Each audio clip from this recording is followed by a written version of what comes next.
எப்படி solar மாடியூல்ஸோட efficiency பார்க்கலாம். So அது படித்தது புரிஞ்சது ஷேர் பண்ணுறேன். ஒரு சோலார் மாடியூல் எடுத்துக்கிட்டாவே நமக்கு 100 watt peak, 250 watt peak, 545 watt peak, 560 இந்த மாதிரி வந்து வேரியஸாக நமக்கு கிடைக்கும். ஒவ்வொரு பேனலுக்கும் ஸ்டாண்டர்ட் டெஸ்ட் கண்டிஷன் எஃபிஷியன்சி எவ்வளோ இருக்குன்றதை நம்ம பார்க்கலாம். அது முக்கியமாக வந்து நமக்கு வந்து என்ன தெரியும்னா, பேனலில் வந்து முன்னாடி எப்படி டெஸ்ட் பண்ணியிருப்பாங்கன்னா, ஒரு ஸ்டாண்டர்ட் டெஸ்ட் கண்டிஷன்னா இவ்வளோ ஒரு மீட்டர் ஸ்கொயரில் வந்து எவ்வளோ அது அவுட்புட் தரும்னா 1000 watts per metre square. So இந்த அளவு அவுட்புட் கிடைக்கும். ஸோ அதை வந்து இங்கே ஒரு எக்ஸாம்பிள் பார்க்கலாம். இங்கே பார்த்தீங்கன்னா எஃபிஷியன்சி வந்து ஃபார்முலா வந்து அவுட்புட் பை இன்புட் இன்ட்டு 100. இது வச்சு தான் நம்ம வந்து கண்டுபிடிக்க போகிறோம்.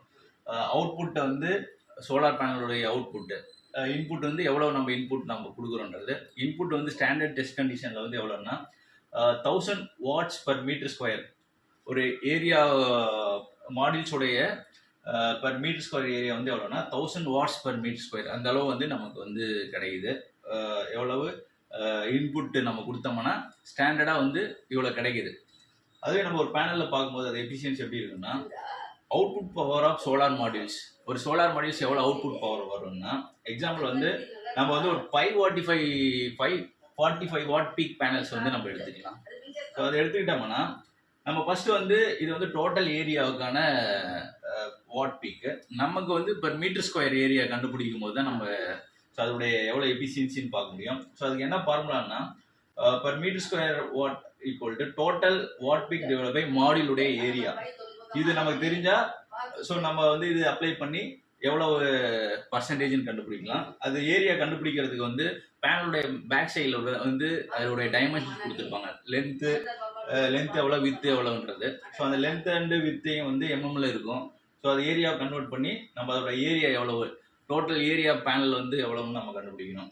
இப்போ பார்த்தா ஒரு 545 பீக் வாட் பீக் பேனலுக்கு வந்து ஏரியா வந்து பார்த்தீங்கன்னா 2.58 மீட்டர் ஸ்கொயர். ஸோ இதுதான் அது வந்து பேனலுடைய ஏரியா, டோட்டல் ஏரியா.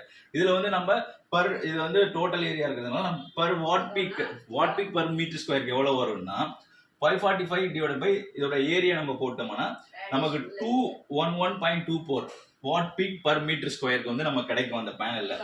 ஸோ இப்போ நமக்கு இது வந்து பர் வாட் மீட்டர் ஸ்கொயர் வந்து என்னன்னா, ஒரு ஸ்கொயர் மீட்டருக்கு வந்து இந்த பேனலை வந்து கொடுக்குறது. ஆனால் 2.5 மீட்டரில் வந்து டோட்டல் அவுட்புட் எவ்வளோன்னா 5.545. இது ஏன் கண்டுபிடிக்கிறோம்னா, நமக்கு வந்து டோட்டலாக வந்து பர் மீட்டர் ஸ்கொயர் வந்து 1000 வாட்ஸ் நமக்கு கிடைக்கும். 1000 வாட்ஸ் வந்து 211 வந்து எவ்வளோ வருதுன்னா, இந்த அவுட்புட் எடுத்து இந்த 1000 நம்ம டிவைட் பண்ணும்போது பேனலுடைய எஃபிஷியன்சி வந்து நமக்கு கிடைச்சிடும்.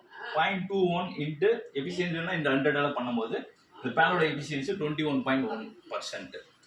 ஸோ இப்படி தான் வந்து ஒரு பேனல், எந்த ஒரு பேனலுக்கும் எஃபிஷியன்சி எப்படி கண்டுபிடிக்கலாம்னா, பேனலுடைய ஏரியா நமக்கு தேவைப்படுது.